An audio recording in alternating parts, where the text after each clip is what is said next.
Hi guys, welcome to the Deerfield Golf Tip of the Month. This is November. Kurt, welcome. Pleasure. We're going to tell people about chipping today. But here's a question for you. What's the difference between a chip and a pitch? I don't know that they're different. Well, a lot of times people get confused by that terminology. A chip shot is really when you're close to the green. The idea of a chip shot is to get the ball up just enough to carry a little bit of higher grass, anything that might be in front of your golf ball, and get it onto the putting surface and allow it to roll. So the general rule of thumb with a chip shot is that the ball would fly approximately 1/3 of the distance in the air and then roll 2/3 of the distance to the hole. Okay. So it's really designed to be a low shot that comes up just enough to get over the grass and then roll the majority of the way on the green. Okay, very good. A pitch shot, in contrast, is usually when you're a little further away from the green, not quite to a distance where it would be a full swing, but you have a lot more grass that you may have to carry over and then land it on the green and roll it a little bit less. So the general rule of thumb with a pitch shot is that it flies 2/3 of the distance in the air and then lands softer and rolls out a little bit less, approximately 1/3 of the distance. Okay. So out of design, a pitch shot would be a higher trajectory shot that lands softer and rolls less. A chip shot would be a lower trajectory shot that just clears about 1/3 of the distance and rolls 2/3 of the distance. Okay, and you're saying I can use pretty much the same club, either way, maybe? Well, ideally, there are several different club choices. In fact, you have a 8-iron in your hand here, and I have a sand wedge. Ideally, this one has more loft and this one has less loft. Okay. If we wanted to keep the ball low and roll, so for example, if we were hitting a chip shot all the way across the green, we may have a club selection of maybe an 8-iron here with less loft, which allows that ball to just pop up onto the putting surface and then roll out a longer distance. Okay. If I'm chipping to a shorter target, let's say something that's a little closer to us on the green, we may use a little bit more loft, which will allow us to get it up and then roll out just a little bit. All right. The club selection is critical. You can chip with any club in your bag, but the idea is to understand and really focus on how far you want to carry the ball in the air and how much you want it to roll out. Excellent tip, because I would obviously not do very well with an 8-iron this close. So I'm gonna let you show the people how to chip properly. Sure. A couple of quick things to remember. There's actually 3 letters that make it very simple. And I'm going to simply mention BFF. And if you say it to any of our junior golfers, they're going to call you my best friend forever. Right. But here, if we actually set up with these 3 letters, it allows us to get into a good position, which allows the chip to be successful on a regular basis. The first one is the ball is in our back of our stance, okay?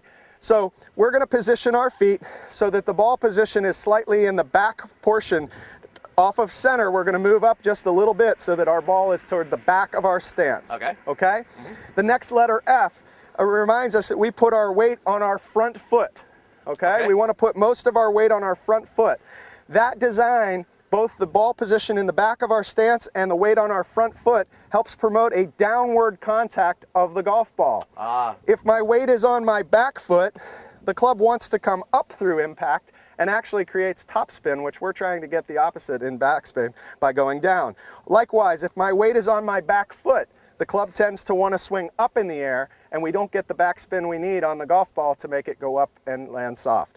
So weight is on your front foot, your ball is in your back of your stance, and our hands are forward. That's the third F. My hands are forward in front of the golf ball. Not even, not behind. The idea is to have my weight on my front foot, my ball position on my back, and my hands are forward.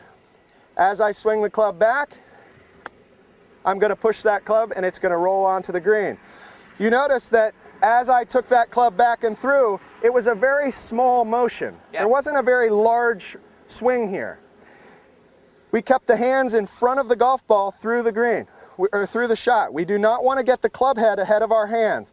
A common mistake that we see around the greens is folks allow that club to get ahead of their hands, or they flip their wrists through the shot and then we blade it across the green. That can also happen when our weight allows ourselves to get back on the back foot. That club will start to come up and we have no control over where that golf ball goes. So those key letters are just simply a way to remember how we set ourselves up for success.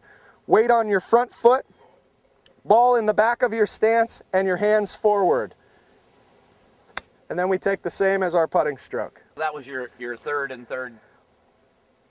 That worked out just well. All right, Kurt, that's an excellent tip. But listen, I always tend to get my wrists going, you know, regardless of what you said about keeping them straight. I guess flimsy wrists. Do you have any drills that will fix that? Yes, it's actually a very common problem. It is really natural for any human being to see a golf ball on the air and not to think that they have to do something to try to help lift it up or scoop it in the air. Yeah. That's a common error and something that we see a lot. What we really want to focus on is that the golf club has to be striking the golf ball in a downward direction. And in order for that to happen, we need to get that backspin to get the ball up in the air. So when that club comes down, the only way it can come down is if we lead with the grip end of the club. Okay. If the forward portion of the club face is ahead of the hands, the club is moving in what direction? The wrong direction. Up. The idea here is to move from the grip end of the club down through the shot and through the impact. If you notice, my thumbs are pointed to the ground. My club stays pointed to the ground, and my wrist on the left side here is nice and flat.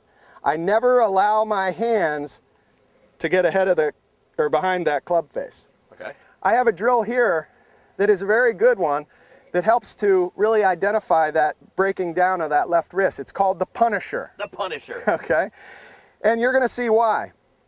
If I allow myself in this chipping shot to break from the wrist, do you see how this You're going to whack yourself. allows myself to get hit in the side with this stick that I have here? Right. Now this can be done with anything that you find from a hardware store. This is a dowel rod. You can use that for this, and you take your normal grip. You can actually take a second golf club and flip it upside down and take your normal grip. So the idea here is to have an extension of your club. Right. And as you get through your chip shot, to keep your hands moving in front so that this never touches your side. If you allow your wrist